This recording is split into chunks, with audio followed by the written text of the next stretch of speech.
Hello and welcome to Woman with Bunny Ears, a Twin Peaks podcast. Season 2, Episode 1. Today we will be discussing the Evangelion rebuilds.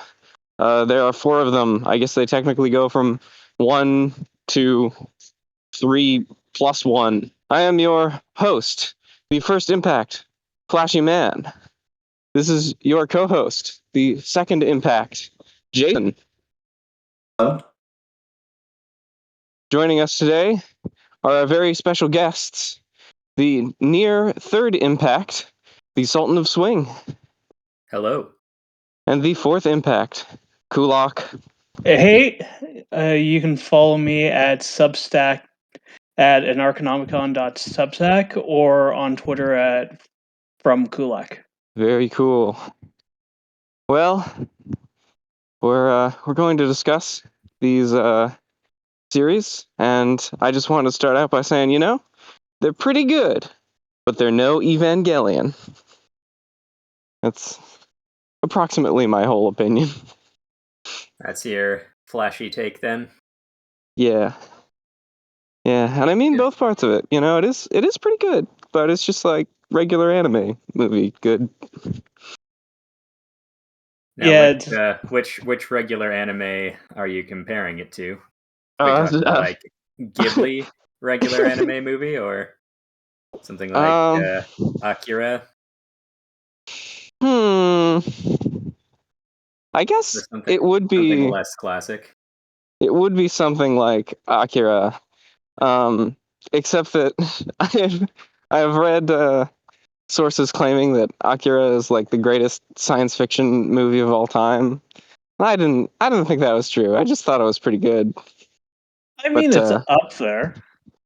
But this isn't about Akira. Dang it! I'm implicitly just comparing it to the reference class of anime movies, I suppose. I agree with you, Flashy. I'd say these four films, it's additional, the higher value 3D animated OVAs for a franchise that's 30 years old, and that's about the quality you can expect from it. Like, it looks pretty. The stuff that Hughes really close to the original property is pretty good, but it's not. It's not a coherent vision or some artistic masterpiece of writing. It's you get giant robots fighting. Well, Which, as we've previously established, is the best part of Eva. So yes, at least we got that. Well, I'd like to disagree with both of you and say that, Go right ahead. in my opinion, Rebuild fully justified its need to exist, and I would even go so far as to call the fourth Rebuild movie my favorite Eva-related property, having displaced the end of Evangelion in that regard. Come on. You don't honestly believe that, do you? I do, though. That's not high-level discourse, Kulak. Come on. Extend me the principle of charity, and consider the fact that you might be wrong. I want to hear you justify that. Like, just unpack what you think the fourth did that, like, put it above End of Evangelion. Well, I would say the fourth one tells a story both as a conclusion to the characters that we've followed through the previous movies and by extension their previous iterations in the animated series. But it also tells a story of the creative team that came together to make this movie, especially Hideaki Anno, and attempts to address more or less the real life factors that made the original Eva turn out the way it was, namely Hideaki Anno suffering a bout of depression and having to go into treatment for that, and that impacting his writing and characters, and End of Evangelion being affected by the negative fan outcry to the original congratulations ending of Evangelion. And now it's been several decades. Anno's now extremely rich, married to a beautiful woman, and more or less, Is he extremely rich because of Evangelion or yes, unrelatedly? Okay. yes, because Well, he deserves it. yeah, Thanks, Anna. yeah, He invented the like Tide Pod, completely unrelated. more or less. Oh. But no, it's just I think sales of Ava merchandise in Japan are something similar to sales of Star Wars merchandise in the US. Maybe Hmm. not quite the same scale, but like it's a big thing. It's a big part of pop culture over there.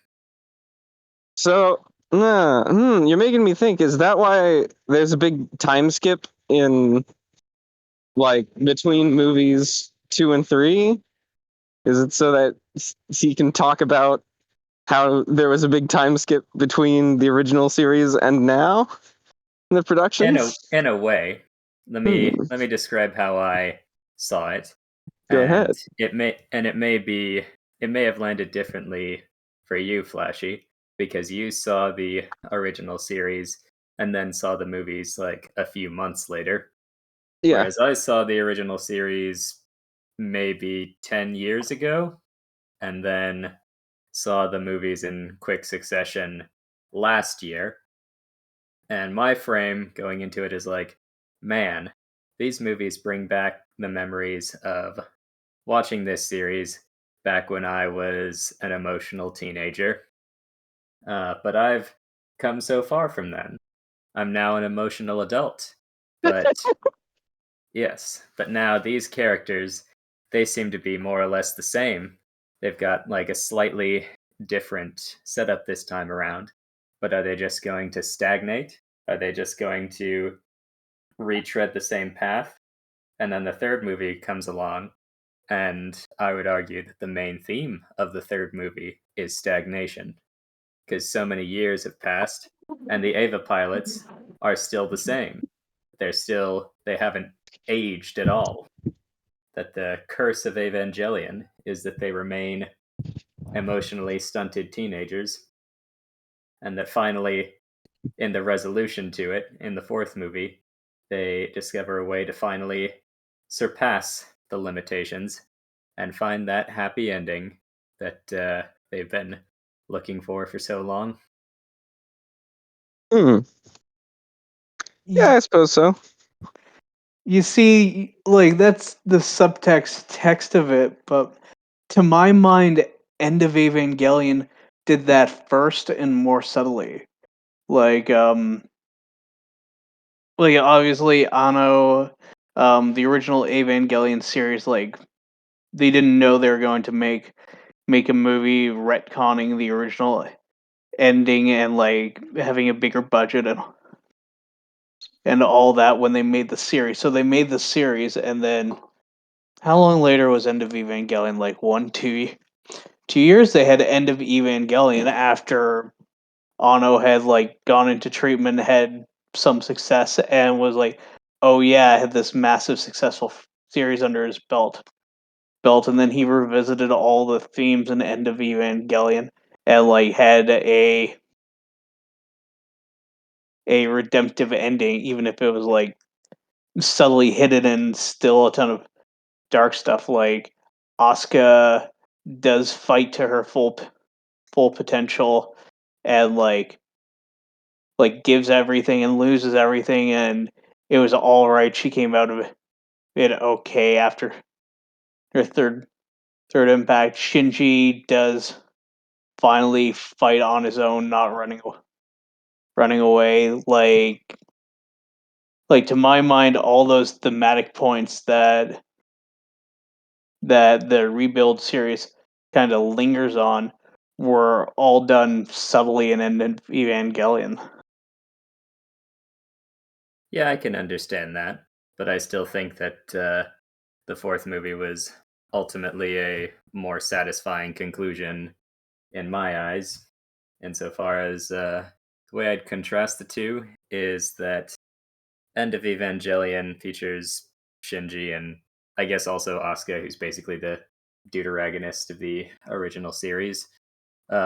coming to terms with themselves, whereas Rebuild 3.0 plus 1.0, Thrice Upon a Time. I'm just gonna call it 4. Yeah, let's just say 4 for shorthand. To not give in to the Kingdom Hearts-esque naming scheme. But anyway, 4 ends with Shinji not only learning to stand on his own, but learning to give everybody else a happy ending as well, or their own chance for a happy ending, by actually connecting with other people in a healthy way, and finally transcending that hedgehog's dilemma that was the major theme of the original. I can see that. I just Hmm. still think End of Evangelion is vastly more artistically meritorious. The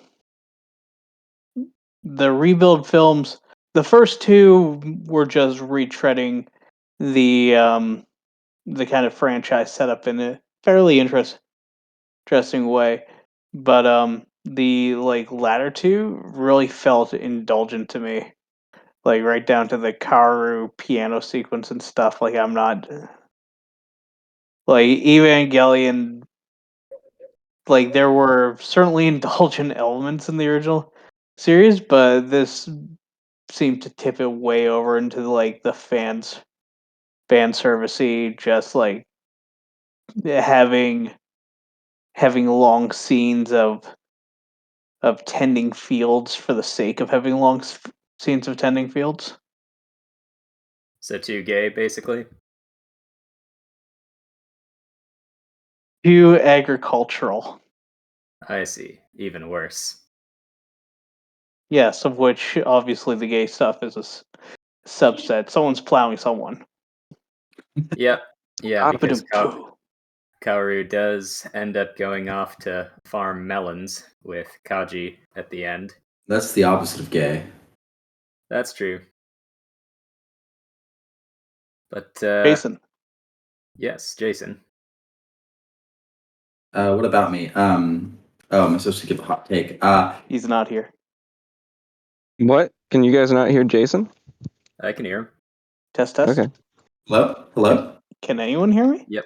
Yeah, we can. Or We am can I all just hear you. hear out both of of you. action? Or Can we you hear me, can Kulak? both hear both of you. I don't think Kulak can hear Jason or vice versa. So perhaps. I can hear Jason now, and I can hear you, Flashy. Oh, okay. Well, Kulak, maybe you leave and rejoin the call so Jason can hear you. I can hear him. Oh, okay. Everyone can hear everyone. We're good. Yeah. Well, this was a waste of time. Yeah, I think that stuttered. I see. We could edit that out if we edited things Yep. out of this podcast. Mm-hmm. Yep. If it happens again, I'll rejoin on another Wi-Fi network. Okay. Base. So right before Kulak and Sultan, they were talking about melons and being gay and being indulgent. Yes. Yes. Yes. I'd like to hear your take on the series. Well, on the series as a whole, I don't know. I mean, I'm not really that interested in even like evaluating the movies or, I mean, I think I agree with Kulak that like End of Evangelion has a lot more, like, I don't know, that's like my favorite movie and, nothing really comes close to it, but nothing here does, but the fourth movie's, the whole ending sequence of it, I think it is really one of the high points of the series. And I think, as a whole, the first half of the movie is kind of boring and indulgent. And, I appreciate what they were trying to do. And, I thought the third movie was, at first I hated it. And after kind of thinking about it for a while, I think it was like probably the most cohesive. I don't know. They do a lot of very interesting things with it. And it's just a short, tight package. And it's just so radically different from what came before that I think just artistically, not that that's like meritorious, let's say, but it's like they do what they're trying to do pretty well, even if it is sort of, like they're trying to alienate the audience essentially in that movie. And so I think once you see it in those terms, again, not that like automatically justifies it, but given given that they're not trying to make it, they're trying to make it jarring, and I think that makes a lot of people not like it. But to me, that third movie is really just like it's a very good film, and I also love the second one, given the kind of the artistic choices they make in retelling the story. I mean, it's like it's just a rehash, but they really develop the relationship between Rei and Shinji. They really actualize her character and bring her to her own with the just focusing in on cooking, having Asuka be jealous, and then this goes through the various kind of the climax and the ending. Where it's Asuka in the robot instead of what's the guy's name? Yeah, Toji.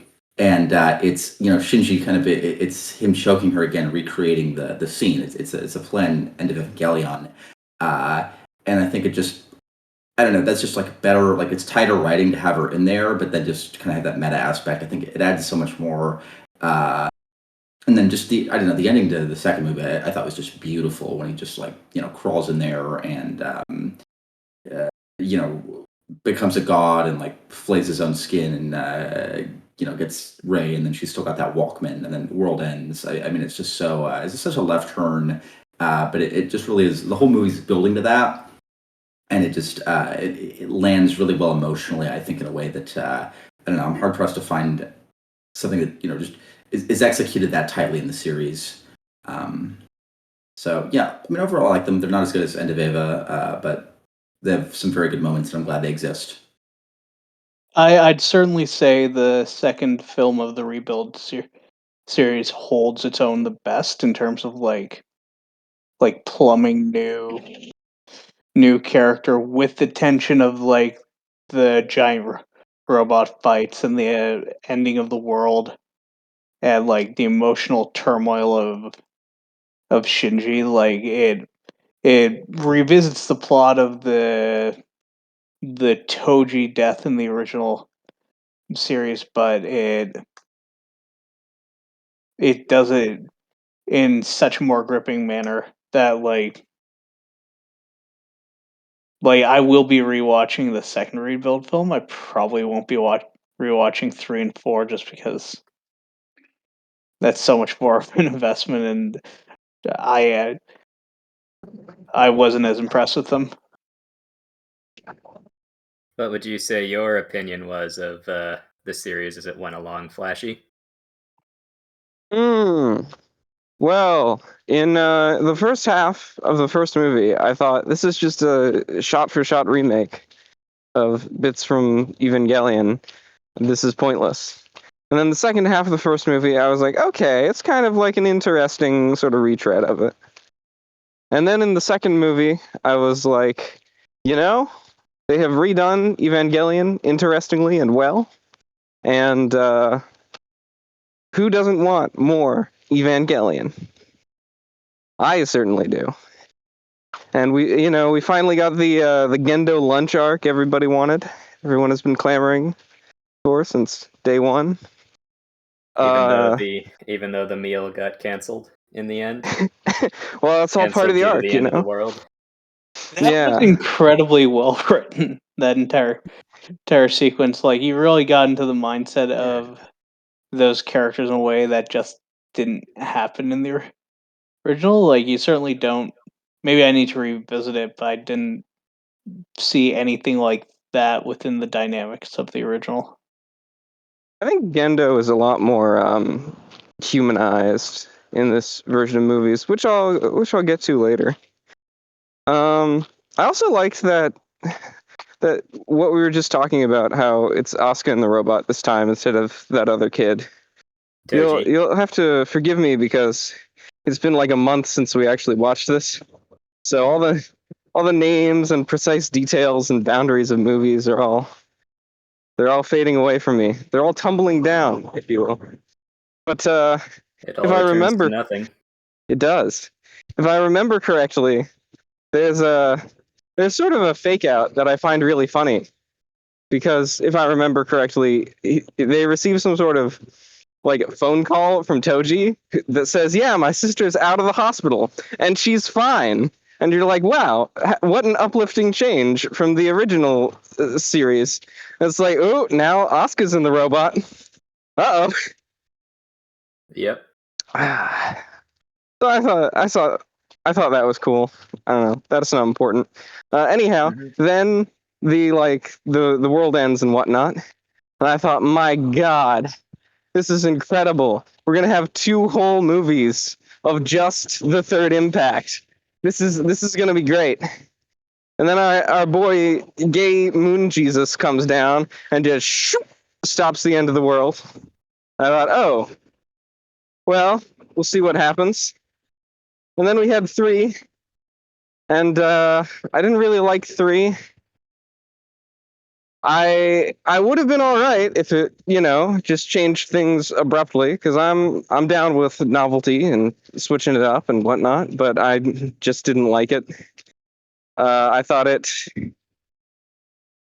First of all, I think part of the problem is I don't think it looked really good. Like, I think they spent a lot of money on those 3D ships that they just had blankly pan in front of the camera. The ships were awful. Yeah, I don't know that for certain, but that could whale explain skeleton. It looked like Yeah. a whale skeleton anyway. it. It did. And It also. I felt the ships like just destroyed the weight of everything. Like the Avas always felt incredibly weighty moving through any environment. Like even when they were moving like spry as an athlete, like you saw the earth around them get destroyed by their movements, and it just felt like, wow, this is a lot of terrifying power moving about. That weight just like gets destroyed with the ships. Like for some reason, like the ships are too big and the stuff they do is too fast. And it's like you would have to spend like money modeling, okay, the tips are moving this fast circularly and it's this wide, and actually that's getting close to Mach 1, Mach 2. So okay, we gotta start drawing the air moving around it, like to make something that big move that quickly, like you would need 10 times the animation budget to make it at all look realistic, and they didn't, and it destroyed like all the incredible like decades long work they'd put into making the Avas look and feel so great on screen. Like if there's one that honestly that might be why I hate the last 2 so much, it's just the fucking ships. I have a brilliant suggestion. So you know how the ships, they seem to have like a little line trailing from the top of the ship to like up to the sky, presumably because they're dangled from heaven on a string, and that's why they can fly despite clearly not being like physically flight worthy. So my suggestion is you animate it like you're waving a cat toy around, and that would rectify all the complaints you just had. It would be interesting if the ships were just in stop motion and everything else was traditionally animated. So I didn't like 3 very much, in part because it did a bunch of writing things that I don't particularly want to call lazy, even though some people often call them lazy. I just don't particularly like them. Like Shinji shows up and he's like, put me in the game, coach. I'm ready to do some stuff. And nobody will like explain anything to him or why they don't like him or whatnot. And I just thought that was kind of a sad development, because Evangelion usually avoided that, in my opinion. Yeah, nobody's saying, why didn't you just not rescue Ray? Just let her die, and then we could have avoided all this.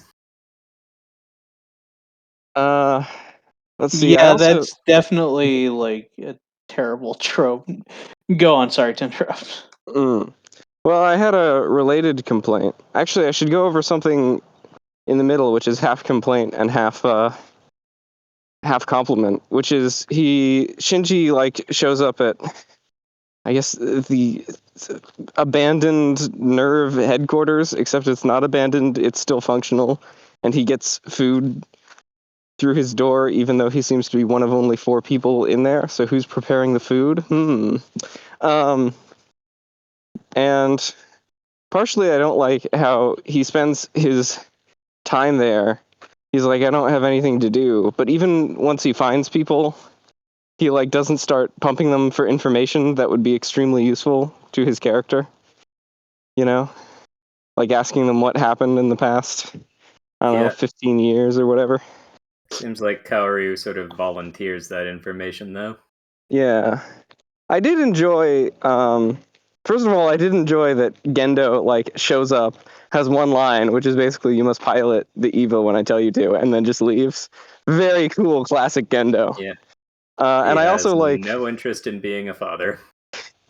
I also like how Kaoru, he explains what happens, and we get a classic Evangelion explanation that seems to be composed entirely of grammatically correct sentences, and yet leaves us with more questions than when we began. In a way, I still don't understand how it even does that. So, I just think that part is neat. But anyhow, Yeah. the other writing thing I didn't like is Shinji causes more problems at the end because Kawaru is like, Shinji, we got to do this thing. And Shinji's like, okay. And then they go to do the thing. And then Kawaru is like, wait a minute, Shinji, I figured out we shouldn't do this thing. And Shinji's like, what do you mean? Let's do it. And then he does it. And that's, I don't like that writing trope. And I think Maybe Evangelion... he was just too set on how everybody hated him all of a sudden. Right. And I mean, he thought, definitely was. Maybe if I fix everything, then people won't hate me anymore. Yeah, but making stupid choices because of stupid dialogue, like that's definitely that's definitely among some more grating things of the entire second half of it. Well, I do understand like why Shinji did that because of his psychological motivations. I just don't like that they made the writing choice that he's the sort of person who would do that given his psychological motivations. Because I don't enjoy it. I don't think it's very tight or you can absolutely write a character where like they're making impulsive choices that aren't wise, but doing it for like psychological reasons and doing it sincerely. Like those stories have been written. It's just when you like having the spears there, it's like it's to make everything right, and Cower saying that that's a contrivance. Him having to latch onto that specifically such that even Cower can't stop him. Like that hasn't been earned at that point. Like that's 1 to 2. Like it's maybe 5 minutes of screen time. Like we haven't like seen him have this idea, seen him doing it, see him attach all his hopes to it. Like he was already getting in the robot when Kaoru was telling him the plan, and then for Kaoru to have been wrong, and it to be like a trick that could screw everything up. That's another contrivance, and then for all of that to happen because no one would tell Shinji a goddamn thing. Hating him, and not too much a contrivance. Like I could see they're like they would hate him for it, but him never getting any explanation, so he just has Kaoru's misjudgment that he's emotionally attached to because no one would tell him a fucking thing. That's another contrivance. So you need like 7 contrivances to get to the writing point where Shinji is that emotionally attached. He's in the robot. He's going for the thing. the neck explodey thing that they put on him, and it was immediately taken off.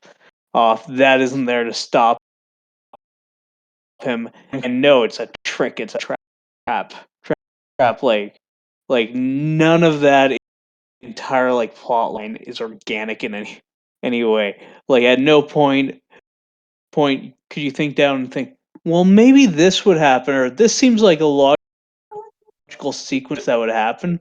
Like at no point is your mind for thinking deeply and being like, what would I do in this situation? Because everything thing is just either metaphysical or interpersonal bullshit that the writers kind of pulled out of their ass. Well, I'm You're fine with describing. many of those things. But to change the tone a bit, let me talk Oh, Wait, about a few things I no, enjoyed about 3. we're Oh, still on this topic, I think. yeah. Let me follow up on that. Well, maybe edit out the whole in between thing. Because what I wanted to say is, Kulak, you're describing the end of the world. Is if that happened, like it's a destruction of everything in terms of the relationality between things in the world that allows us to parse them, allows us to make predictions. It's a movie told through Shinji's perspective, where he wakes up and he has no idea what the fuck is going on. We, the audience, don't, and we're just kind of along for that ride. And I don't think necessarily the writing is perfect. I think there are a lot of contrivances, as you say, but I think they kind of get excused because that is like kind of, at least to me, it's sort of an obvious theme of the movie, is that it's trying to keep you in the dark. It's trying to just alienate you. It's and just what the fuck is going on. There's just the initial battle scenes in the crazy ships, and just the in space first, and you have like it's panning around in all directions, and you just can't get your bearings. It makes you nauseous and dizzy because there's no grounding to anything. And then finally you get scenes on Earth, and it's just more just light shows where everything's just this red womb color.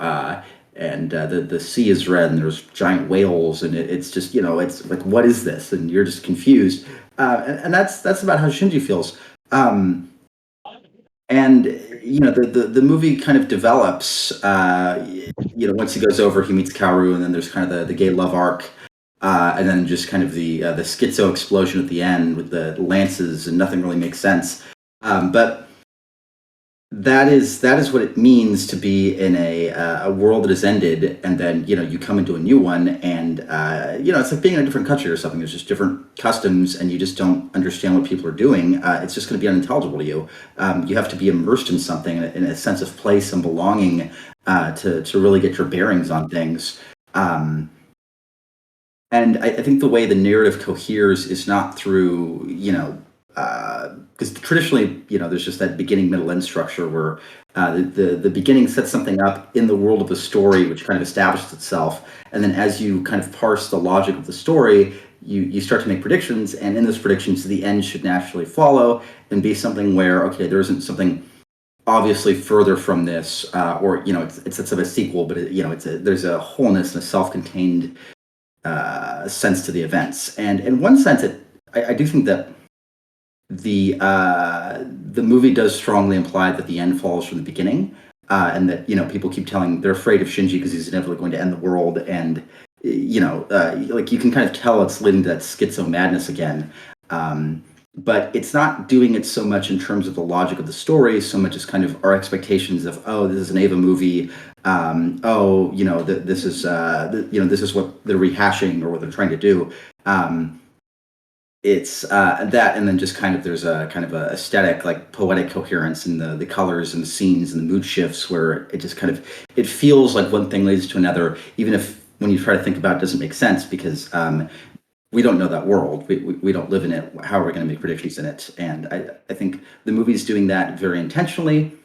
Maybe not executed as well as it could. Maybe that's kind of a pretentious thing to execute, but I admire the balls it took to do that.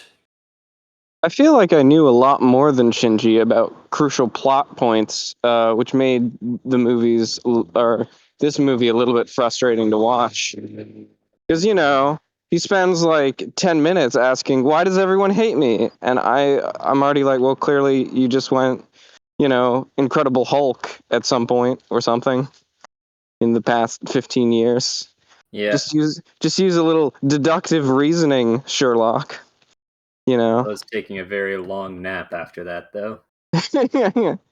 Yeah. Also, the one extra thing that bothered me is like the only reason he's doing this plan to save the world that's actually a trick is because his new bestest buddy, the only man he trusts in the world, has told him that they should do it. And then they get down there, and his bestest buddy has a really big think, which was pretty cool. How he just freezes up, Windows 95 error sound plays, spinning beach ball appears over his head, and he's that way until midway through the next movie. And he's like Shinji, we can't do it. It's a trap. And Shinji's like, what are you talking about? The only guy I trust, who is also the only reason we're doing this. Let's just keep doing it, even though you've just told me things have changed. But yeah, then there's some good stuff. And then they go hang out on a farm for a while, which, if I think about it one way, I'm like, this is insulting. This is like the fake schoolgirl Evangelion in End of The original series Evangelion. ending? Yeah. I think that was like in episode 26. Yeah. Yeah, It's the high school AU fan fiction. Yeah. But I mean, actually, I'm looking at it and I'm like, yeah, this is pretty all right. This is good. Sure. Yeah. Pen actually gets like some sort of development on his concept, which is incredible. I wasn't expecting that. We get to see a whole flock of Pens, which may or may not include the original, although I think that would make him like the oldest penguin in the world at that point. But who's to say he couldn't be? Though. He may be. He is the main character of this anime. So yeah, that wasn't too bad. Then we have the sort of blah blah blah. Some ships fly around. We get to the ending, and I thought the bit where they were actually going into the negative universe. First of all, I was like, oh, there's a negative universe now? All right. And then when they go in there, that's kind of cool. Gendo tells us a lot about his backstory and like motivations, which is interesting. Confirms a lot of things that were perhaps better left unsaid. But I guess as the creator of Evangelion, we're sort of Gendo's age now, so maybe we're channeling through him a little bit more. And then we have the actual ending, which I thought was not very good. I thought it was sort of like the original Evangelion concept ending, but sort of just not executed as well. And then they all end up as schoolgirls in a high school. So I guess I think they were a bit older than that at the end. True. It seemed like they were in their 20s at least. Are you sure? I can't tell with these anime people. What was the original concept ending? What now? What was the original concept ending? I don't know. What are you talking about? You just said that the ending to the fourth movie was like the original concept ending. Oh, sorry. I believe the broadcast series ending, or? Yeah, it's sort of, like in the family of the broadcast series ending, and also the bit of End of Evangelion where they're going into the Tang, that sort of style of thing. I was going to mention, is a bit distracting in that the near third impact has a whole different visual style from the third impact that we all know and love. It's not everybody turning into Tang. Instead, they've all turned into flaming hot Cheeto dust. It has coated everything, and also the world has a mouth for some reason. Are you talking about the near third impact or the fourth Yeah. impact? The near third impact.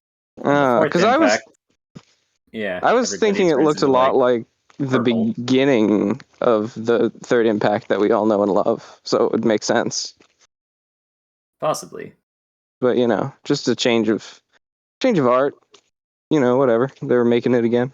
Yeah, I don't know. I don't understand this need for continuity, because it's like Evangelion's so weird, and especially End of Evangelion. It's like when you're watching the series, there's no way. They're just spouting a bunch of gibberish the whole time that isn't explained. It's called Japanese, Jason. And we know what it is because we've seen secondary materials and we said End of Eva, and so we can retroactively say, oh, they're talking about this. But if you're just watching that movie for the first time after seeing everything else, it's just totally out of left field. Doesn't make any sense. It's completely schizo, and they're summoning up alien powers beyond our comprehension. Why would we think that we, having seen the movie, one of them, we could understand that? We would say, oh, like if somebody was like, okay, well, having seen that in the world of Eva, does the world have a mouth? Well, it's not like we have some scientific theory of Eva where we have all this mapped out. Like it's alien spookiness, it's cosmic horror, and so the third and fourth movies just having a world mouth, which to me makes perfect intuitive sense. The negative universe, the weird thing, the addition, Mari, whatever her deal is, whatever, the Red Sea. It's all. Man, we haven't even talked about Mari. We'll get there. Yeah, it's a crazy world. We don't understand it, and I think that's also part of what the third movie is trying to say. It's that when you sit down, you systematize it, you analyze it, and this and that, it's an escape from. You're just getting locked into anime weebism, and it's escape from just like the.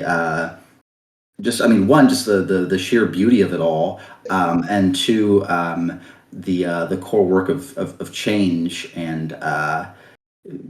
Just actualizing yourself without making excuses or retreating the way Shinji does. Do you think that's the message of the third movie?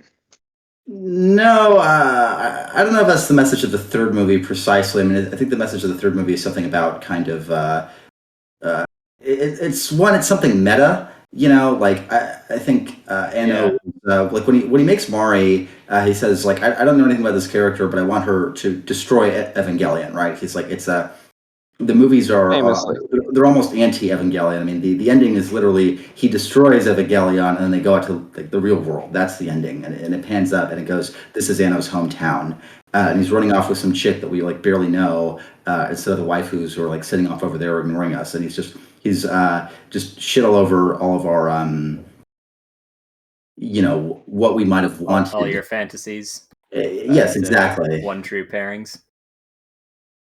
Yeah, that was honestly one of the plot developments that I appreciated the most about 4 is the extent to which that particular move did seem like a bit of a middle finger to the parts of the fan base that are all about the best girl wars, Asuka's best girl, Rei is best girl, just to have Shinji ultimately end up with neither of them. And I tell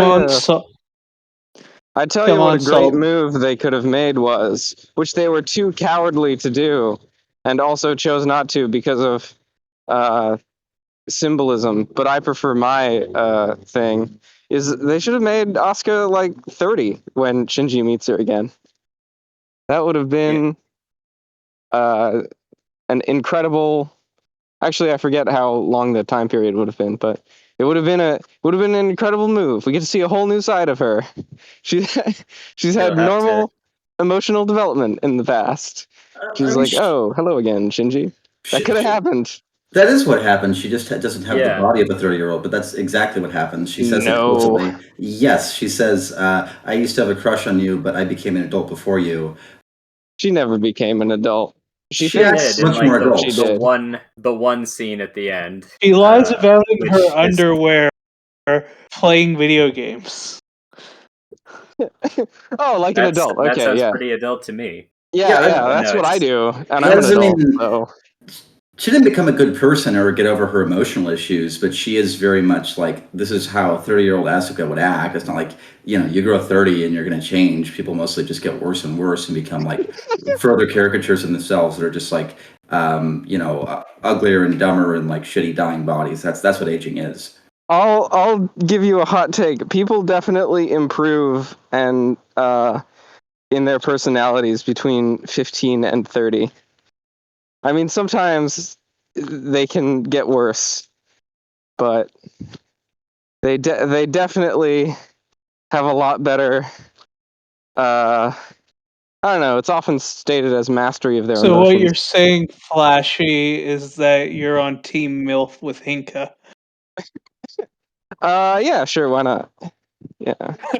But interesting that you brought up Asuka, because I would say, like, on my first viewing of 4, like, the one major gripe I had with the movie, and I guess you could extend that to the Rebuild series in general, is Asuka in the Rebuild series does feel like she was meant to be basically a different character than she was in the original series. It's like she's meant to be reminiscent of the original Asuka, but not to exactly be her. My And God. that She- becomes a She's lot the more. concept of Asuka in the fans' mind.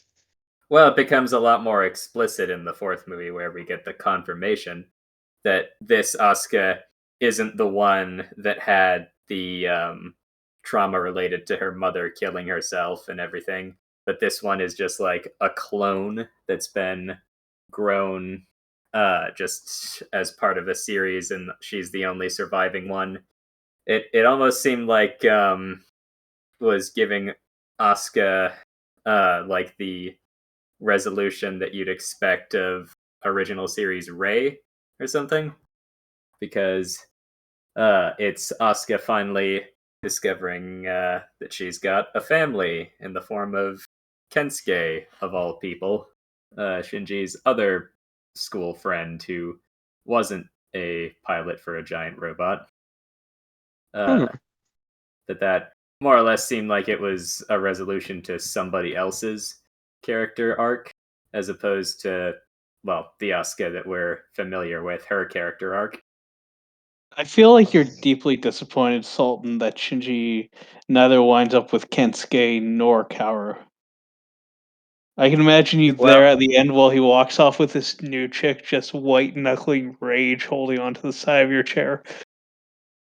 I think disappointment is something that's every Shinji Kaoru fan shipper's lot in life.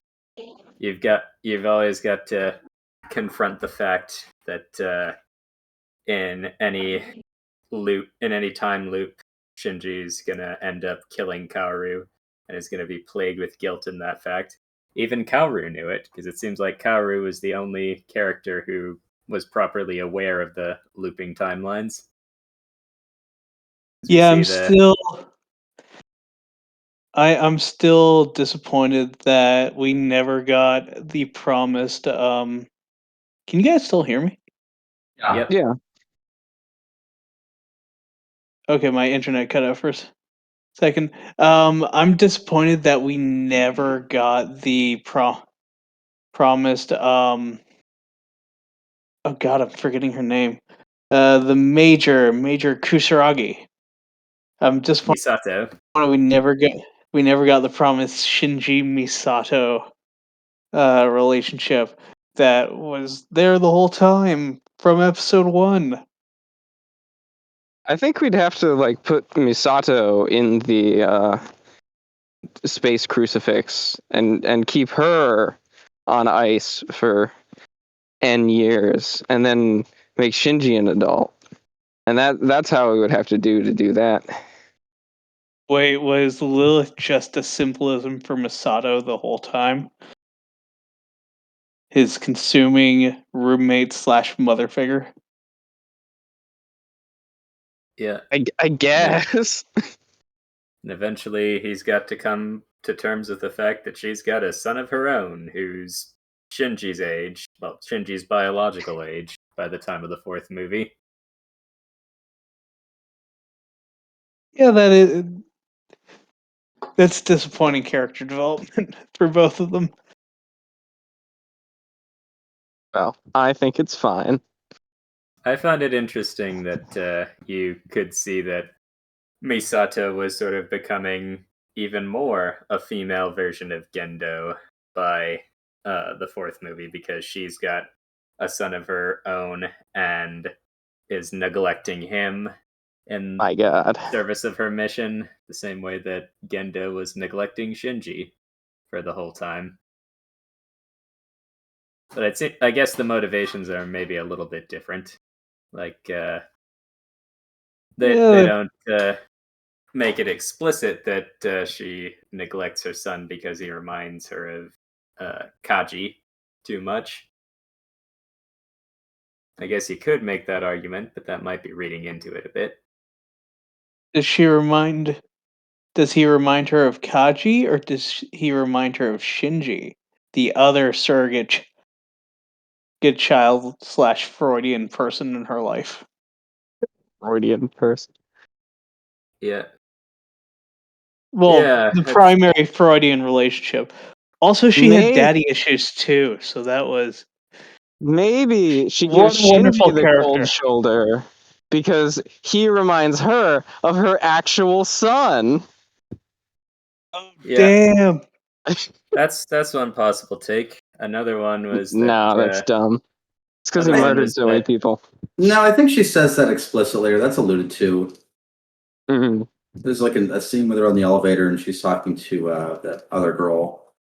Ritsuko. Yeah. And I think I know Ritsuko says something like that, or like they make the comparison at one point. I'm pretty sure. Yeah, Wait, Ritsuko aren't now they in has the like a elevator in pixie cut. like movie 2? It's like a space elevator, not that Oh. elevator. Okay. How many elevators do key scenes take place in? It's called Neon Genesis Eva elevator for a Yeah. reason. Yeah, that's why the show Where never else? lets you down. True. Where else are you That supposed blows to my hold mind. conversations? Like, how it's the future, and yet elevators are that slow. Like, I lived in a high-rise apartment. You couldn't get jack shit for conversation done in the elevator. Well, maybe it's just that the future of technology is increasingly slow elevators. Have you ever played Mass Effect 2, Kulak? That would make sense. Yeah. And it's part of the urban planning. The central planners all discovered that they could force relevant character development conversations if they slowed the elevators down and forced people to discuss. It's a massive mental health measure. I blame high Nice. modernism. Nice. I thought it was weird how Asuka throws out that she's a clone, if I'm remembering that right. Because of course I knew Yes. that Rey was a clone. And she's like, actually, I'm also a clone. I was like, oh, okay. Yeah. Um, It was one thing that hit a lot different on a rewatch of the series, is suddenly mm, picking up on a lot of things, because like the first time I'd just been assuming that the two Asukas had the same backstory, that the new one had the mommy issues that I was aware of in the old one, and that whenever she brought out that doll, it was just a reflection of that. And on rewatching it, I all of a sudden saw all of those in like a whole new light. It's like, oh, her problem isn't mommy issues this time. It's the fact that she's never had a family, and but was she's she a always clone the whole time that we saw uh, her in these movies? she was part of the Shikanami clone series, which is why her last name is different. I see.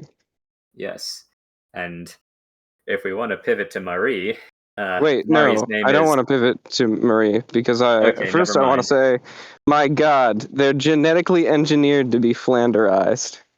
Rey genetically engineered to love Shinji. Asuka genetically engineered to be a real bitch to Shinji. Yeah, because you've got Rei, no middle name, Ayanami. You've got Asuka, Langley, Shikinami. And you have Mari, illustrious Makinami, Ooh, whoever she is. Possibly another yeah. clone. Or possibly his mother's college roommate. Ooh. Wait, what? Or at least she shows up in some like childhood pictures of Gendo and Yui, or like when Shinji was a baby, she shows up and looks exactly the same. Yep. Huh. Didn't notice that. I thought she was like supposed to be a metaphysical being like Karu that's just there from the dawn of time. I Possibly. think, yeah, that kind of implies that a little bit because she does like know everything, and she Yeah. also does everything too. Like she basically like steers the plot of every movie like secretly. Even though She's she just only shows up in the second one. she's just the only emotionally healthy and competent character in Evangelion. And everybody hates her. Like, like she straight up says to Shinji, like, I didn't even know that, like, should I pilot the Evangelion was a question, or why do I do it? I do it because I want to. Based. I'm trying to achieve Yeah. things. I know Ano did say that she was the only character that wasn't a reflection of him in some way. She's just everyone else in the world being like, what are you talking about? Anyhow, I gotta go save the world. Bye. And or possibly meant to represent his wife, although I think they've denied that officially, but Ooh. who knows?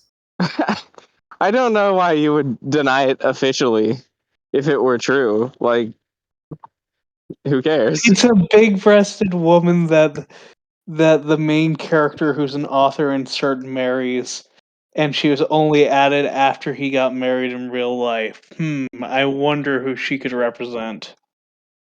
She represents, I mean, yeah, his wife, but in a sense, she's like, what would be a good wife for Shinji? And, Shinji represents the author, so, I mean, it's not like, I mean, they can say however they like. I don't know if her character traits are necessarily based off his wife, unless his wife is that based. Maybe that's how he sees her. And, in some sense, there's a deep irony to it because, she's supposed to be, she's the kind of real, like the not waifu girl, the one that's not caught up in the Ava mess, the one who destroys Ava, and then they run off into the real world to live together and escape the fantasy. But she's also like the most fantasy girl of all the fantasy girls because she's like not even just a sexual fantasy, but in terms of she's like his ideal woman that he projects like all the best qualities of a woman would be on there, to where she's like this metaphysical schoolgirl thing. In a way, he should lie and say it is based on his wife because she's so cool and his author inserts ideal woman. His official statement was, "No, she's not based on my wife. My wife is ugly." That's why Trump won. I also wanted to comment that maybe she knows everything because at some point she like asked some questions about what was going on. Yeah, she just Maybe asked in the- all the questions off screen and then got Yeah. got filled in. I she mean, was like, "Hey, before I become a child soldier, what if you tell me like who we're fighting? How about that?" she is an obsessive reader. Like there's a scene there where she's talking to Asuka and she talks about like, she says something about knowledge and how useful it is and getting all the world's knowledge or something like that. So maybe But she just knows what's everything. better than my Evangelion? Knowledge. Because knowledge is power. I have this whole bookshelf that I've filled with books here in my garage. So she's the embodiment of Ano telling grown men to stop watching anime and go read a book. That's the entirety of Evangelion is that personification. Well, Yeah, you did. it's to read a book to escape Evangelion because the things she's reading are assuming we're going with this theory of, oh, well, she knows everything about Ava because she reads, she's I don't reading know why you things. would think that. Well, whatever. But, Keep she going. reads things in that universe, and she uses her encyclopedic knowledge of that universe, which keeps, being remade and is fake and this and that. That's just instrumental to the, to break out of the cave, essentially. It's just a way of, getting some knowledge and actualizing yourself so you can leave the fantasy world of projection and go somewhere real, and, save people from it. And so, maybe another take is that, she's from, just sticking with the Plato allegory here, surprise. Maybe She is Plato. Well, if she's his wife, it's to say that she's from the real world, and Socrates maintains it's like, yeah, you have to exit the cave and bask in light of sun, but if you stay there, you're being an anime cuck. You have to go back in, and going back in has its hazards, because when you go back in, those people they've only been seeing the darkness. They've only seen the shadows, and they see you're violently wresting them out. They would kill you if they could. They would, it's they're not going to understand what you're doing. It's unintelligible. You can explain them. No. I'm going to take them out to the secret other place that has the sun. Everything you've been seeing is a lie. They're going to think you're schizo and just get rid of you. And so there's a mission there. There's a way of actualizing yourself that kind of gets back in and frees other people. And I think that's what she does. She comports herself in a certain way that just kind of solves everybody's problems. She does her duty, and she just kind of enjoys it. And the audience hates her because they find her unintelligible because they're stuck within Ava, and she's it's destruction. But ultimately, she's what they need. She's the best girl. I didn't hate her so much as I thought in every scene she was in. Well, she's also there. Yeah, Probably she because she has also no feels like backstory. she also feels kind of like a writer's artifice. Like, Yeah. you can decide her backstory. Like, a lot all the times that they teased it when like Fuyutsuki or saying like, so it's you, Mary Iscariot. I was like, ooh, what could that be? Yeah, Guess we'll never know. maybe that's Guess it's up why to the she's been around forever. fans to theorize about. Yeah. But yeah, one interesting thing that I felt differed between the resolution, so to speak, of this series versus the resolution of the initial series was the initial series, End of Evangelion, sort of seemed to be taking the love yourself first message of like you feel so dependent on other people's approval to be able to keep going, when what you've really got to do is figure out a way to live independently and be able to give yourself your own validation for why you're around and why you do the things you do. Mhm. Whereas this conclusion seemed to be a bit more like what you need is to find somebody who will support you even when you're in your darkest moments. Because there's seems to be a much greater focus on like was it support that comes from other people, and other people helping Shinji out of his various funks. Like, you get that for most of the third movie and most of the first half of the fourth movie. That's at least what I got out of the extended farm sequence. Is first of all the establishment that it's not just all flaming hot Cheeto dust, but there is something worth defending in what's left of the world, and secondly that there are still people out there that care about Shinji and want to help support him when he's down the way he is.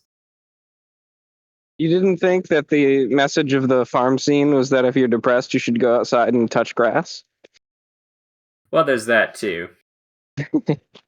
I thought it was very sweet that Ray sort of starts developing her own sense of self and how she fits into the world right up until she pops.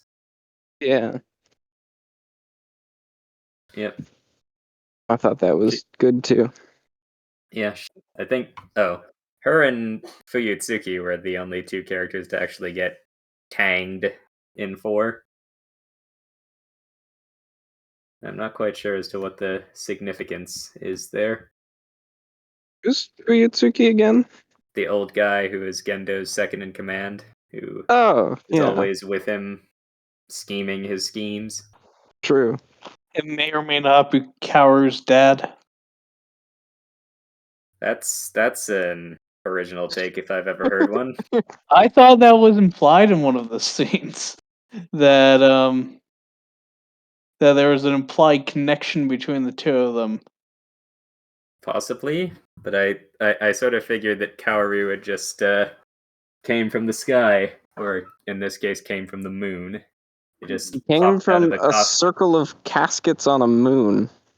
Yes, You it's see, like my interpretation of that was that he was like made like whatchamacallit, like Ray was kind of, but like with weird metaphysical bullshit that's different from Ray's.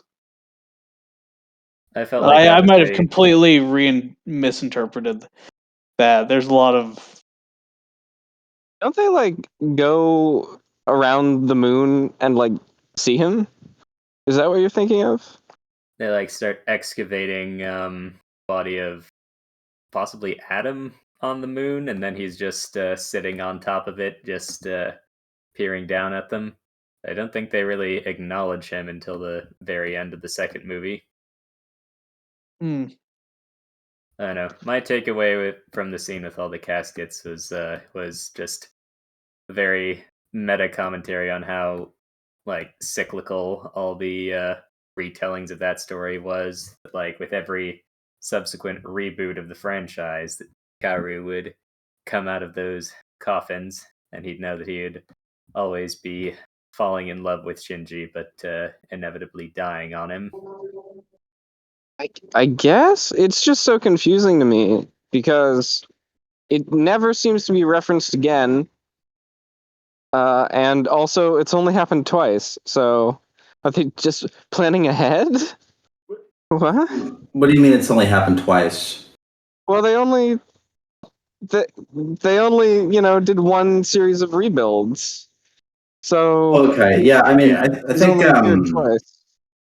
I don't know. I think it's more talking about the way that the like I think it's a meta commentary, but I think like and that's part of it. But it's not just that. It's more of like the way we see Ava, the way we kind of theorize it, the things we expect from the movie, and then kind of the wider kind of commodified mythologization. Is that even a word?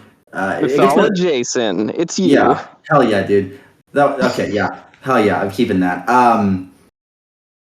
Yeah, well, when they Jason it, it's like it's how we see the story in our minds. It's how we have just the expectations of it. Like it doesn't like it's not like there's not just one narrative. It's like we just kind of project these things and we ship couples, and it's kind of it takes on a life of its own.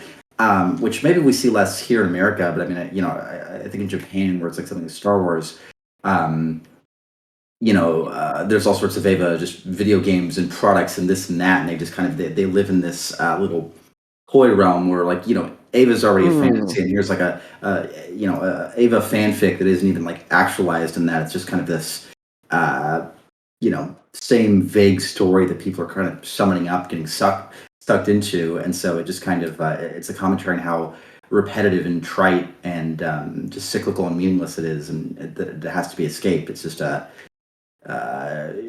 and it's also commentary, I think, on I guess sort of like individuation and like I guess like the essence of people as like shared categories versus like actually being individuals. Like you could have like some Asuka character development or something, but it's like we have such an image in our head, and it's like, oh, well, this rebuild Asuka, oh well, she's just like the other Asuka, which is like the toy Asuka is like it's Yeah, and it's also kind of a commentary on how people become, kind of homogenized and expendable as instruments. It's like, my purpose is to do this. So, like, I want to pilot the Ava, and it's like, if Shinji won't, okay, we'll just get somebody else that does the same function. It's just people are replaceable. If you're having a bad relationship, just break up with her, go get a new one. There's not a commitment to, if you don't like the place you're in, move. We don't have that sense of like relationality in the world that is the world that keeps us, bound to things and bound to places because it's all always liquefied. You can always just go get another one, find another one, buy another one, just use your status to trade it in. And this is an escape from like our actually legitimate relationships with like real people, our family and friends, not just as those things, but like as specifically your mother, your father, whatever, where you have that kind of one-on-one connection with them as what they are, and not just as like just some shitty version of the ideal. You know what I'm pulling out of that is that I actually don't know how many adaptations of the main Evangelion storyline there are. If only I had some kind of itemized list. There are plenty. Granted, not a lot of them have. Not too many of them have approached the anime in terms of penetration, especially outside of Japan. Like there's a manga. There are like multiple games for the Sega Saturn of all things. Based. Yep. Well, I suppose we could count each adaptation that actually involves Kawaru as being another casket, another Kawaru popped out of in the big old circle. Yep. And I suppose I think was he like the last one, and all the other caskets were empty, or were there still more closed caskets? I think they like look over to one side and the caskets are open, and then they look over to the other side and there's a bunch of unopened ones. I But I see. think the end represents like a breaking of that cycle when Wait, what? it's like, well, when just Shinji rewrites the laws of reality to remove all Avas from the world. Oh, I guess so. I mean, Yep. End of Evangelion was suitably wacky for that. I would have believed the same thing about that movie,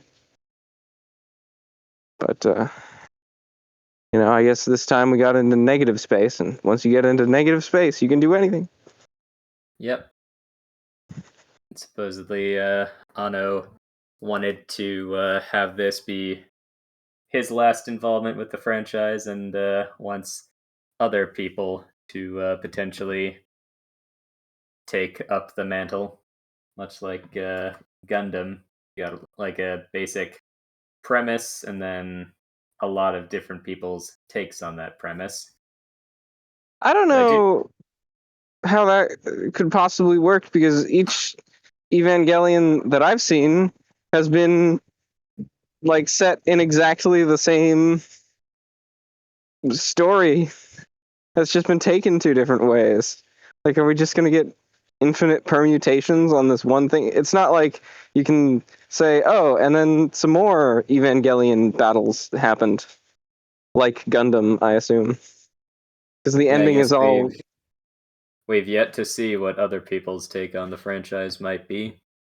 I suppose. Hopefully, better than the Star Wars sequel trilogy, anyway. I I fail to see how it couldn't be better than that. Yeah, probably not possible.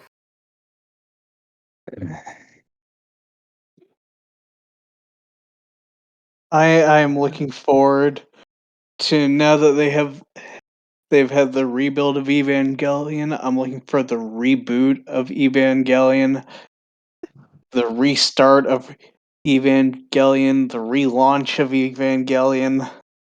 Evangelion Reloaded. Evangelion 4K remaster. Evangelion Birth by Sleep. Evangelion Revengeance. Evangelion 358 days over 2. Indeed. recoded. Yes. Oh, God, no, I hope not. Evangelion meets RE4. Evangelion, the Pen Chronicles. I mean, isn't this kind of similar to what's done in Mr. Boop? Go on. Well, just the recycling of pop characters, which I think kind of works because the pop characters, it's like, yeah, they're their own stories, but it's like there's so much just fan fiction and intermingling of them in terms of just kind of like even just like our shared, like we just make pop culture references, or we'll just, yeah, like they're kind of they inhabit some kind of shared reality beyond their stories, where it's not, like, yeah, Mr. Boop's weird because it has, Ranma and Goku and Sonic or whatever, but it's like it's not like we're like jarred by that. It just kind of feels in place, and then you start screwing all the characters, but it's not like like they're really themselves an image only. But it does share that kind of similar meta commentary vibe. Yeah, I suppose so. It's sort of the broad strokes of the meta commentary vibe. I could see that.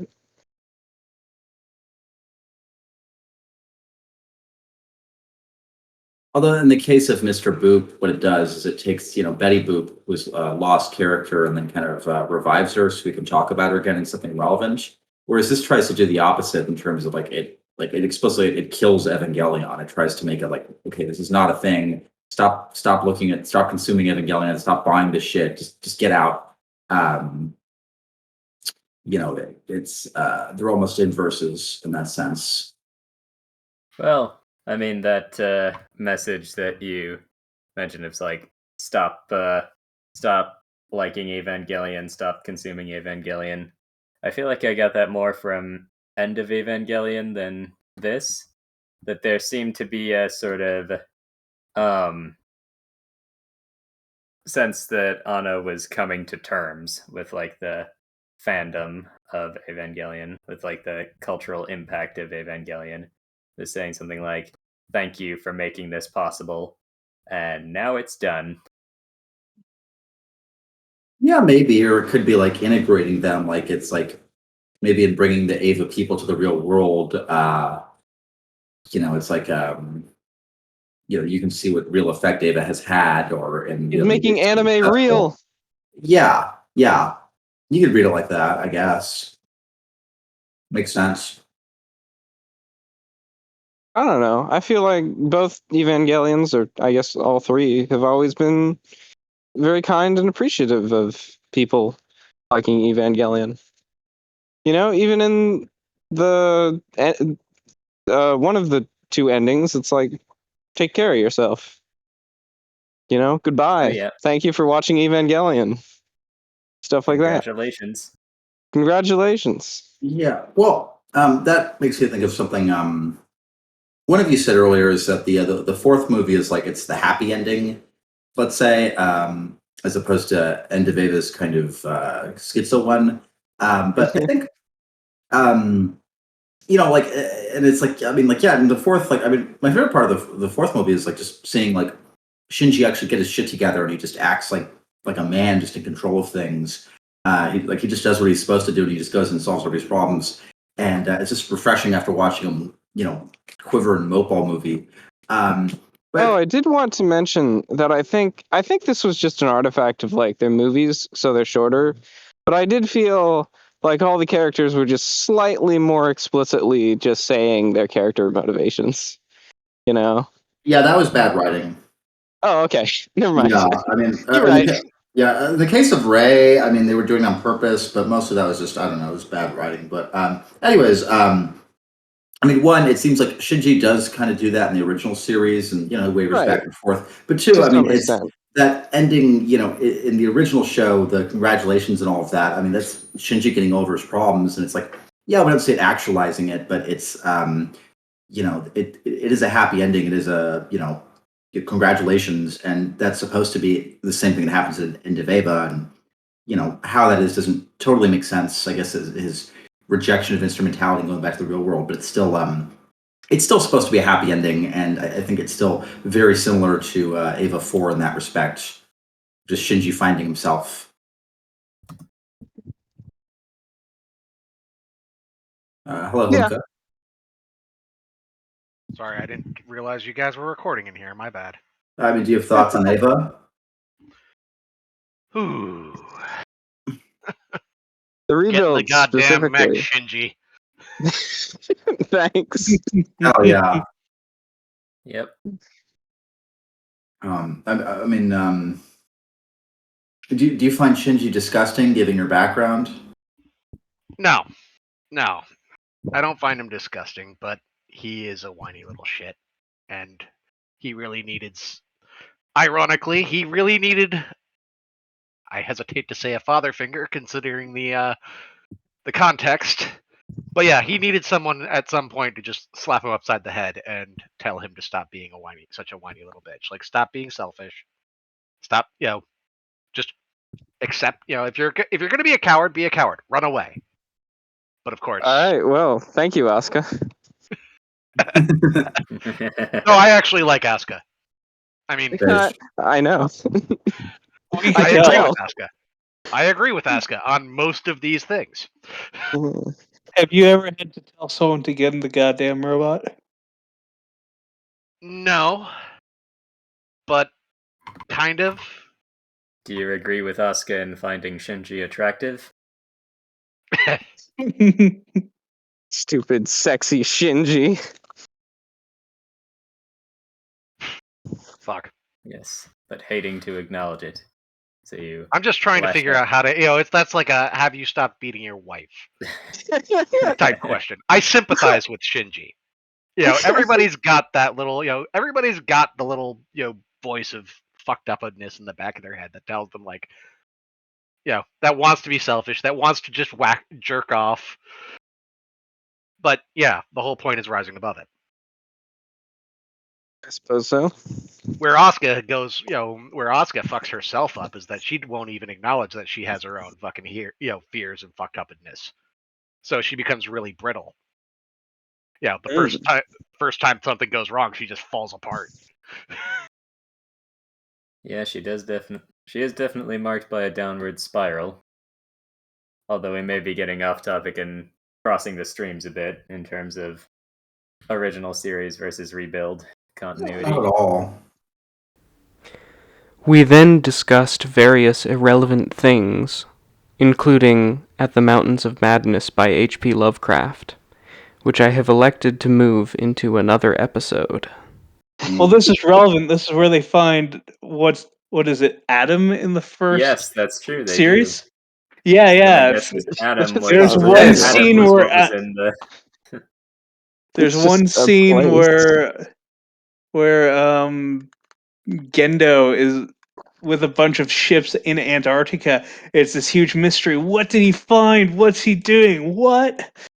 But it isn't explained, and especially like that would have fucked with people when like you didn't get an ending to the series.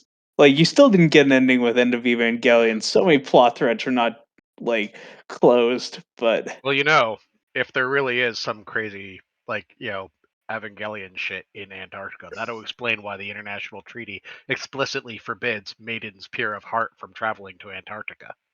Ah. And how did Bari get there? It's an excellent question. Obviously not pure of heart. find it interesting that in Rebuild, whenever we get a good look at Antarctica, it's all been tie-dyed.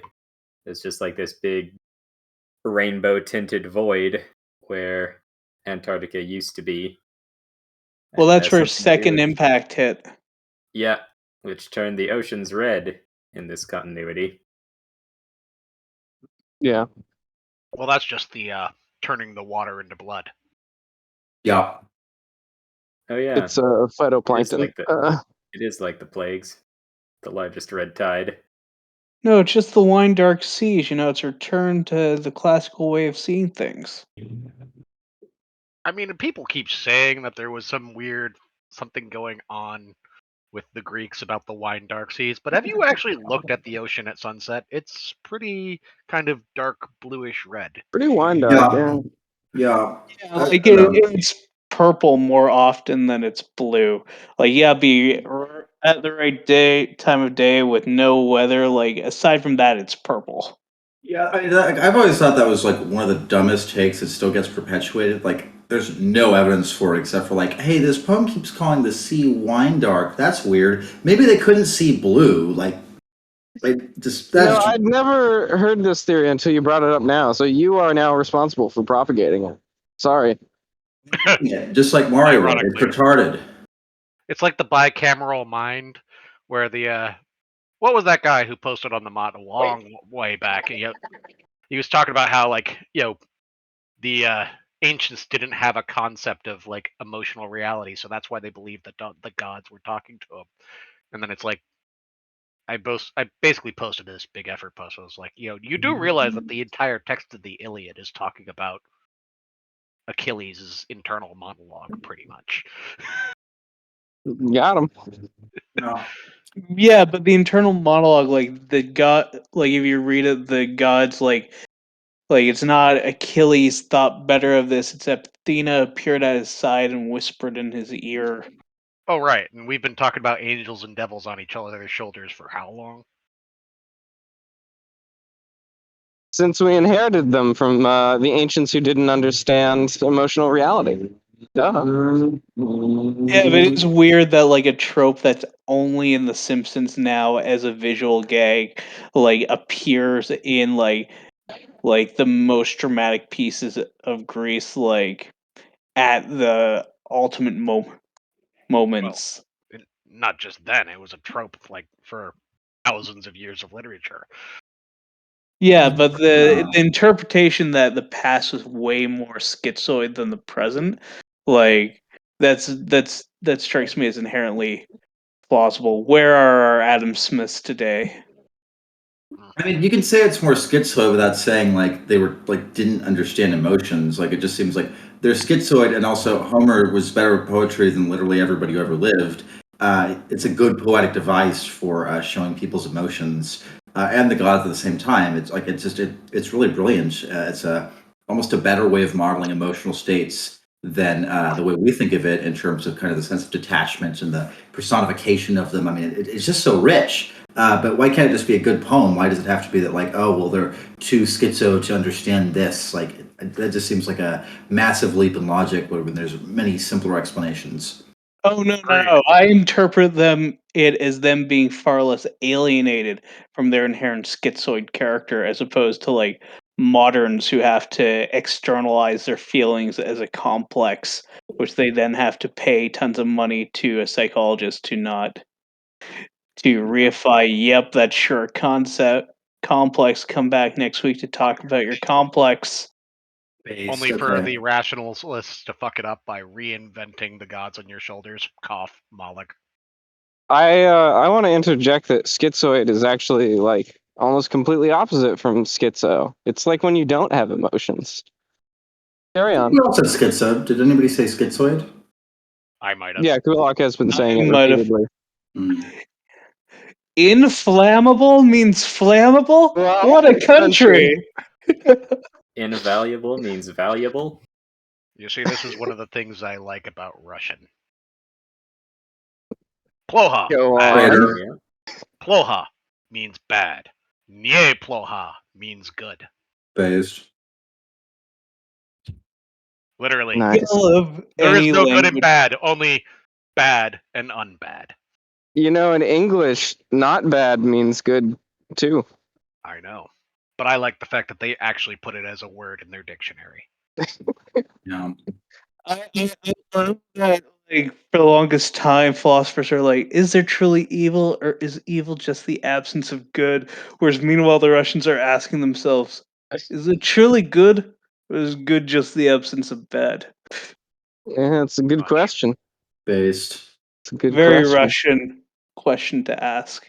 Yeah, I So- mean, it sounds like the Greek word for truth, like aletheia, as like unconcealment, where like I think like like the ally or something, and there's like the prefix that says not, and so it's like when they're saying like true, it's always defined in like it privatively in reference to something being covered up. Like that's where they You're start. not And then wrong.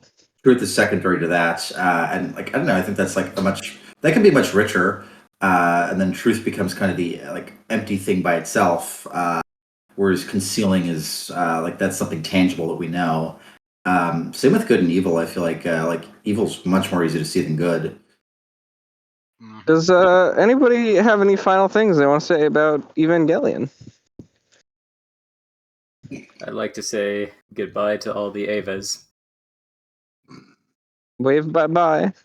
What was with all Uh, the number stuff? Like, why was it 3 + 1 and then like, which is like Oh, saying bye, and then yeah. it's like It's possible that they considered 4 to be bad luck because one of the ways you can pronounce 4 in Japanese sounds like death.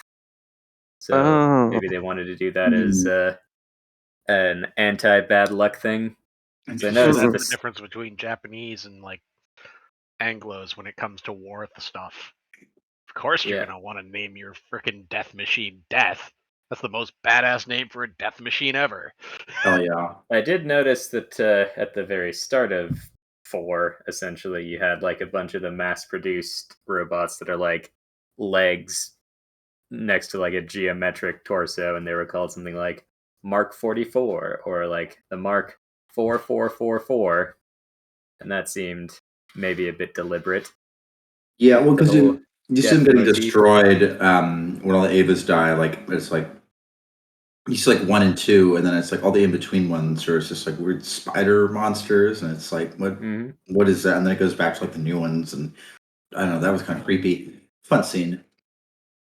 Because Western media would never do anything on the nose and ridiculous with 666. There's never been a Western thing where the bad guy just looks to his general and says, "Execute Order 66." Well, that's No, 600 off, Kulak. What are you talking about?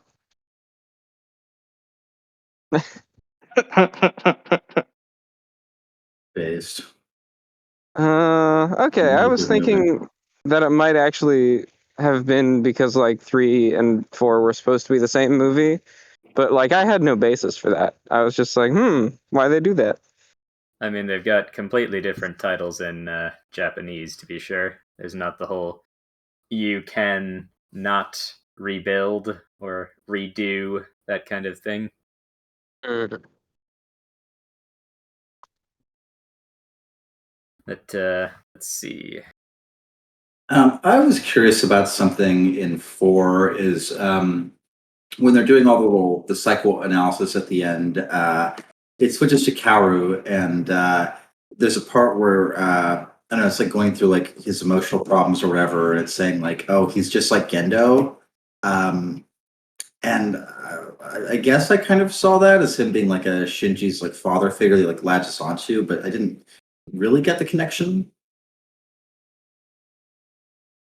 I don't even remember what you're talking about, so can't help you there. Unless he's secretly Space Jesus, so we're all his children that he abandoned. alternate take. Yeah. Gendo is just like Shinji in the sense that it's basically his inability to deal with shit is bringing upon this whole fucking mess. Yeah, I did find it very cathartic when as soon as they are having that big slugfest in the imaginary world where they're just evenly matched, and so one can't prevail over the other. Shinji says, "If I can't defeat you using force, then let's try something else. Tell me about what's been driving you this whole time, father." And then he finally forces Gendo to confront his own issues and come to a breakthrough himself. So it's I like wonder. Oh, go ahead. the true weapon was therapy all along. I wonder how much we can backport Gendo's explanation of his motivation from the rebuilds back to the original. Because in the original, I was often confused, like, what the hell is Gendo even trying to do? You know? And during the end of Evangelion, he's like, all right, quickly, Ray, take me to my wife. And Ray's like, nah. He's like, ah, dang. And I was like, so wait, is the whole plan to get his wife? In the rebuilds, the whole plan does just seem to be to get his wife back.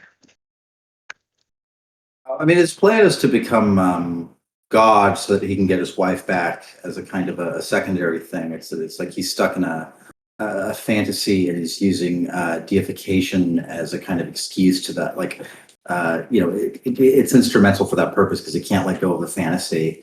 I And thought he that's only like got one wish or something. no, I mean, he gets to remake the world however he sees fit, and what he wants to do is Oh, that's a way better wish. well, he doesn't even do that though. It's he wants to go into instrumentality and just stay there, where it's like all people, all souls are merged into one, and you're just kind of living in this like open, full reality. And in that, yeah, he could choose to end it, but yeah. He wants instrumentality, and then in instrumentality, he and his wife can be together in a perfect fantasy realm. Oh, okay. Well, then I'm back to being confused about why that's like different from what Sela wanted, or if it's not different from what Sela wanted. So, oh well. Oh yeah, Misintervention of the angels. Anyway, I doubt we'll resolve that one, frankly. Nor does it matter too much. I mean, I do like the contrast of that though with like the Ava, like the rebuild ending, which is like, it's without Ava's like return to the real world, and it's very much like I mean, very like atheist, like basically Nietzsche's take of like stop looking for answers in heaven, stop like because it's life denying to give yourself over to something that's not here. You should just live your life as you have it and just fully embrace it and be happy. I thought that was like much more fleshed out in Ava 4. And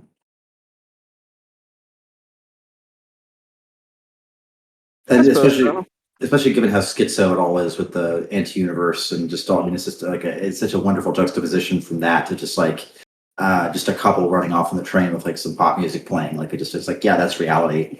No, I think it's really beautiful.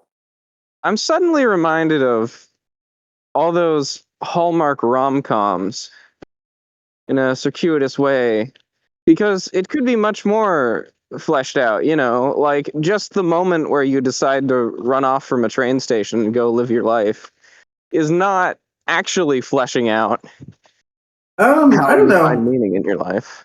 It totally is. Like that's like the moment.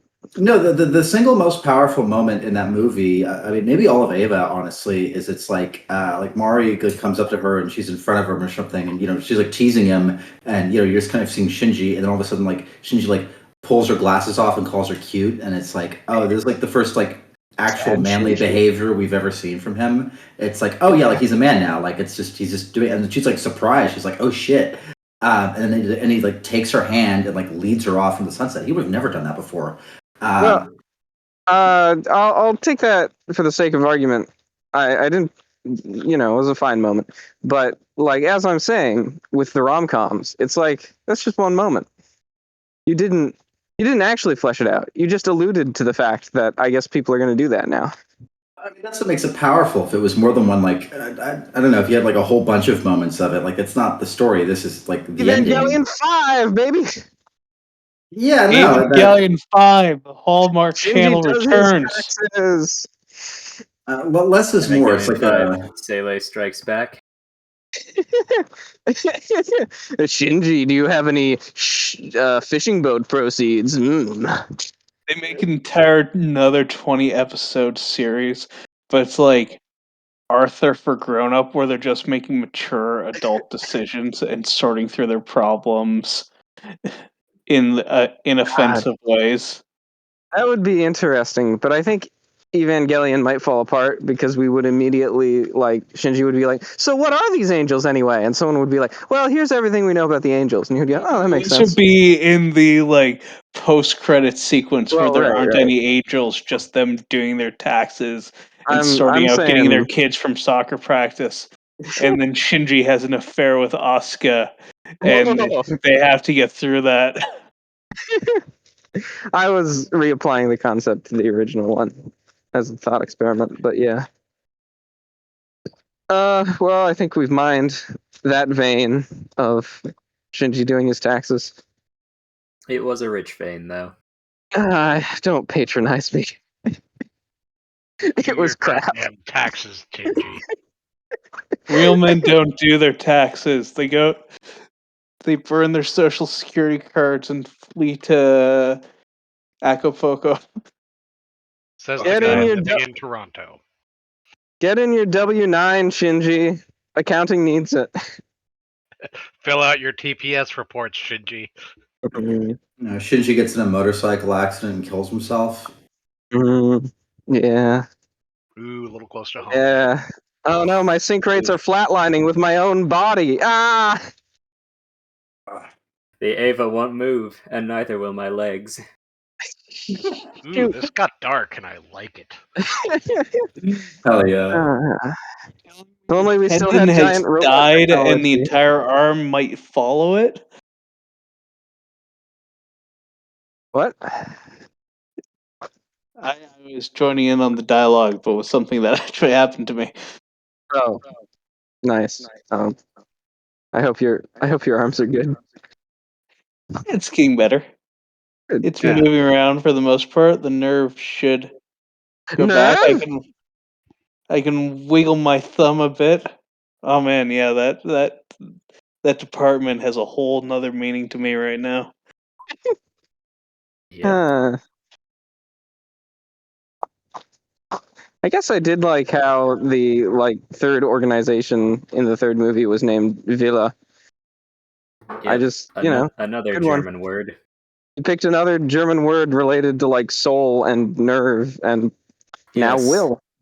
Because we got the will to survive. That's why humans are gonna win. That was cool, but then they kept saying Willie. We've got the Willy, you know. We're in the water. We are the wet willy. It is time to release Willie.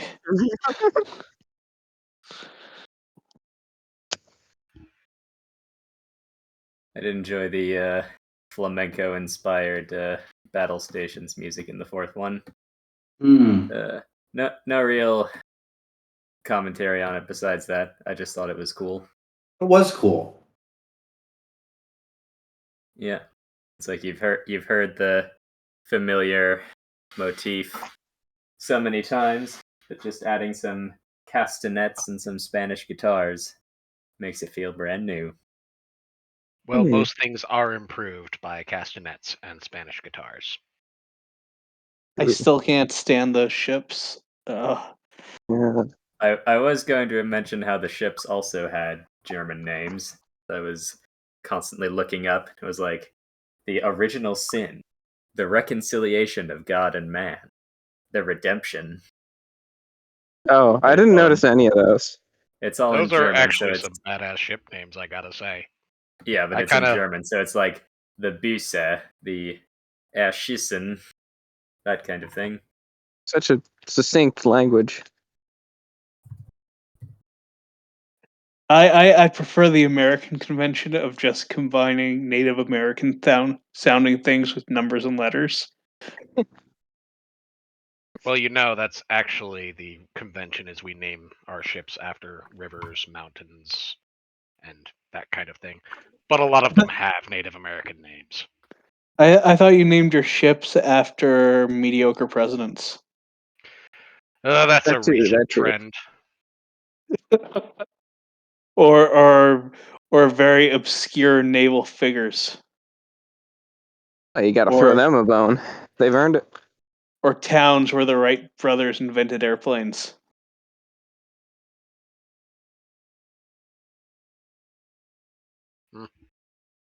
Or unimportant states like Iowa. Or New Jersey. Is there a USS Iowa? Yes. Yes. Indeed. Is there a USS New Jersey? Yes. Yes. Didn't That's regular Slate Stark's Codex commenter Bean used to work on the USS Iowa, like as a tour Indeed. guide? Wait. That was Bean? Holy fuck! Yeah. I follow Bean's YouTube channel. Oh, he's got one now. Interesting. It's the. You said it was the New Jersey, right? Or was he Yeah. on the Iowa? No, he was on Okay, the Iowa. okay. No, I'm following his colleague, who he probably knows, who has a YouTube channel. You know, there may Oh, be Ryan. multiple distinct people working on a U.S. battleship. I just want to bring that up. Though in this case, he's actually probably right because I know Bean and Dang. I also know Ryan. Cool. Yeah. Cool. I find it weird that you know all the people I follow on YouTube, Hlynka. Like, Well, I did is mention at some point that I've got a friend in Meat Space who's a prominent YouTuber. yes, but you also mentioned which one that is. It's odd that you also know all the other ones. Are you I a don't know YouTuber, all. Hlynka? I'm going to refuse to answer that question. Are you PewDiePie? I can tell from his accent that he's Rich Evans of Red Letter Media. That would do it. I totally believe this guy would spend 6 hours of scripted screen time making serial killer jokes about having hookers do saw traps in his basement, but it's assembling crappy puzzles. All right. Well, I feel us drifting away from Evangelion. So That's the whole point of the No, movies. now it's a true. yeah. Now we've drifted away from Evangelion. We're into Red Letter Media lore. Even worse We've stand up. oh no, we've stopped being otaku as Evangelion intended. But now we need Red Letter Media to do a big series about how you shouldn't be a Red Letter Media fan. They already And have. by It's called saying- Red Letter Media. Oh, fair enough. And by Fair enough. saying goodbye to all the red letter media. There's just a scene of Gendo killing all the hookers. That does feel like a scene that would be missing from the main Evangelion, the original series. Just killed a lot of people that probably included some hookers. And Mr. Plinkett does have a son who he constantly refers to as a disappointment. Based. So, is Mr. Plinkett Gendo? New Conclusively, headcanon Making yes. confirmed. sense. He's Gendo after several more time skips. Keeps trying to get that impact until he becomes old and senile. Still can't get his VCR repaired. Yeah. Can't watch Night Court. People still have VCRs. It's a recurring gag from Red Letter Media. Oh, The yeah, main character keeps Look, on he's trying to hiring. establish his cover. Stop it. We know you know. I honestly don't, but okay. The main character keeps hiring the reviewers to repair his VCR, and they keep scamming him and charging him additional thousands of dollars to repair his VCR. And he keeps saying, "I need that VCR back. I need to watch my Night Court tapes." I guess when they started, VCRs were like somewhat antiquated technology, but as they've continued, they've become increasingly antiquated. Yeah, I don't think you can put a single VCR, a single tape in a VCR, and not have the girl from The Ring come out at this point. Like that antiquated. That would explain a lot. It would explain why the movie Ring doesn't hold up in terms of scariness as much nowadays. Because I don't know. The girl herself is kind of creepy. yeah, but it's she's not hot. really a biting concern that you'd watch a cursed VHS tape because nobody really watches those anymore. That's why you've got to watch The Ring on VHS. Like that's the ultimate experience. You know, it's funny. There's a cosplay that if I was a attractive young woman, I would want to do is I wanted to do a pun on the Ring girl, where you do like the stringy dark hair over the face and such, but then you go with a bikini and you hold like the round 3 number over your head. So what? Ring girls, boxing.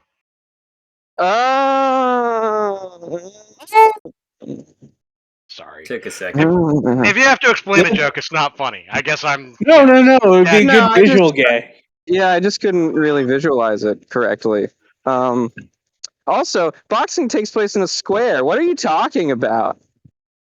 Man, mean- that would actually be a great like little animated series. You have like boxing matches, but it's like classic horror monsters and stuff. And the ring girls are always like The girl from the are- ring. yeah, or like I don't know, other plausibly hot / disturbing like horror chicks. Like you could have Linda Blair in there too. Maybe, but I still. The joke is that the ring girl Yeah. is the ring girl from the ring. Yeah, I'm yeah. sorry. Good joke. That's Good my joke. that's my dad humor coming out. No, that would be a good meme. That would be a good meme. You should make it. Maybe I will. Let's see. The Key of Nebuchadnezzar was kind of cool. Also, it fixes that weird like plot hole where what the hell is Adam anyway? I thought he was in your basement. Oh, you hadn't made that part up yet. We didn't Definite get to lost syndrome see going the on. Key of Nebuchadnezzar do anything for like 2 movies after it was introduced, but then it did something very cool. Every time you say Adam, I still picture BioShock, which that would be a great crossover. Evangelion with BioShock. They both do have Adam and Eve. Exactly, Wow. exactly. What Just a have coincidence! Get in the goddamn dive suit, Shinji. exactly. Yeah. Also, thing about like fathers exploiting sons and aloof Well, now we don't father want to figures. get into spoilers for things not related to the primary topic of the podcast. It's a game True. from 2007. It can't be spoiled at this point. It has to stand on its That's own. You not get 10 that's years. not how spoilers work. There's more human media to consume than a After human 10 years, you lifetime. don't get spoilers. The work has to stand on its own, even if you do know the ending. But it will be better if you don't know the ending. No. Verbal is Kaiser Sose. Man makes a damn fine roll. Also teacups. All right. Well, yeah. I'm ending the episode. All right. Thanks Craig's for been through enough. Snape kills Dumbledore. You're just like Thanks. Mari. thanks for You mean being a troll? Yeah, he is kind of a troll. thanks for discussing Evangelion Rebuild, Yeah, fellas. yeah. Congrats. You're welcome. Take care, Oh, guys. I should end with my traditional reflection on whether or not I think it looks good. For the first part, I was like, oh, they've just remade Evangelion, but in the soulless style of modern anime. And then after like 10 minutes, I was like, it looks pretty good, actually. And then they came up with the ships, and I was like, oh, these ships look bad. But the rest of it, yeah, it looks all right, except for the 3D models are kind of 3D model-y. Yeah. Colors were nice most of the time. Okay, bye. God damn it! Somebody shoot that robot.